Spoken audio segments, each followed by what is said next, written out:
Sabe aquela garrafa de ketchup que tá aí na sua geladeira? Pois vê. O que será que tem dentro dela? Bom, eu garanto que não é só tomate. É uma história de séculos, cheia de reviravoltas, remédios falsos e até um drama envolvendo a realeza. Vamos desvendar isso juntos. Mas antes de mais nada, a gente precisa resolver um dos maiores debates da humanidade. E aí, de que lado cada um de nós está? Para quem ama ketchup, já deixa aí nos comentários. Onde ele vai? É na pizza, no feijão, no estrogonofe? E pro time que odeia, qual é o problema? Conta pra gente o porquê desse ranço todo.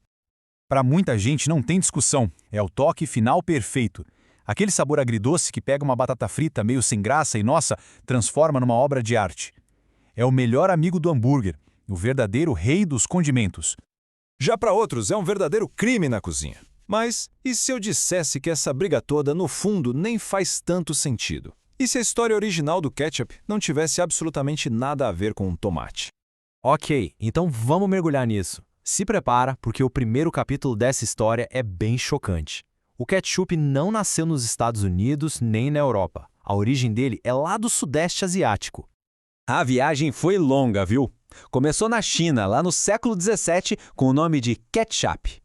Daí, uns marinheiros britânicos levaram a ideia para a Inglaterra, e como não tinham os mesmos ingredientes, eles improvisaram. O resultado? Ketchup de cogumelos, que era, aliás, o favorito da escritora Jane Austen. E quando eu digo que os ingredientes eram diferentes, gente, eram muito diferentes. Pensa só, a receita original levava tripas de peixe fermentadas, soja e sal. É isso mesmo, zero, nada, nenhum tomate. Já pensou em colocar isso no seu cachorro-quente? A história fica ainda mais bizarra quando o tomate finalmente entra em cena. E não como comida, não.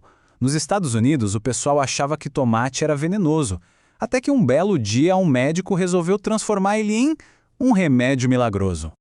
Em 1834, o Dr. John Cook Bennett lançou o extrato de tomate, que prometia curar de tudo: diarreia, indigestão, reumatismo, e olha, tinha vendedor que exagerava tanto que dizia que curava até calvície. Virou uma febre no país todo. Mas claro, onde tem sucesso, tem gente querendo se aproveitar.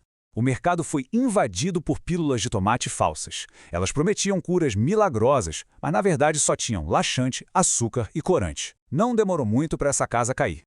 O resultado disso tudo, a fraude foi tão gigantesca que o público começou a desconfiar do tomate de novo. O império medicinal do ketchup desmoronou e a reputação do pobre do tomate foi, mais uma vez, pro lixo. Com o tomate todo desacreditado, era preciso um herói para salvar a honra dele. E o nome desse herói era Henry J. Heinz. E ele não estava vendendo um remédio, não. Ele estava vendendo o futuro rei dos condimentos. A genialidade do Heinz estava em 3 passos bem simples. Primeiro, usar só tomates bem maduros. Segundo, colocar uma quantidade enorme de vinagre que servia como um conservante natural e super seguro. E o golpe de mestre, colocar tudo numa garrafa de vidro transparente para provar para todo mundo que ele não tinha nada a esconder. Ei, uma pausa rapidinha. Tá curtindo essa viagem maluca pela história do ketchup? Então que tal mostrar um apoio? É só um clique para se inscrever aqui no canal e não perder mais nenhuma análise como essa. Valeu mesmo! E o Heinz era um gênio do marketing, sério. Ele pegou o que podia ser visto como um defeito, a demora para o ketchup sair da garrafa, e transformou numa qualidade. Aquela lentidão virou sinônimo de um produto grosso, puro. A mensagem era clara: se demora para sair, é porque o negócio é bom. E quando a gente acha que a história não pode ficar mais interessante, ela vai parar na realeza britânica, com uma relação de mais de 70 anos, com ninguém menos que a rainha Elizabeth II. Durante quase todo o reinado dela, a Heinz foi a fornecedora oficial de ketchup da família real. Eles tinham até o tal do Royal Warrant, um selo de prestígio nas garrafas. Era o ketchup servido lá no Palácio de Buckingham.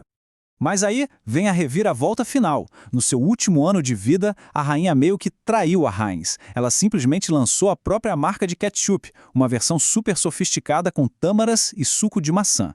Depois de 70 anos de lealdade, a rainha basicamente decidiu que podia fazer melhor. E essa, senhoras e senhores, é a jornada inacreditável do ketchup. Começou como um molho de tripas de peixe na China, virou uma pílula milagrosa falsa nos Estados Unidos, até se tornar o queridinho da realeza e finalmente chegar na nossa mesa. Para quem ficou com a gente até o final, nosso muito obrigado. E agora a pergunta que não quer calar. Se fosse para criar um sabor de ketchup, qual seria?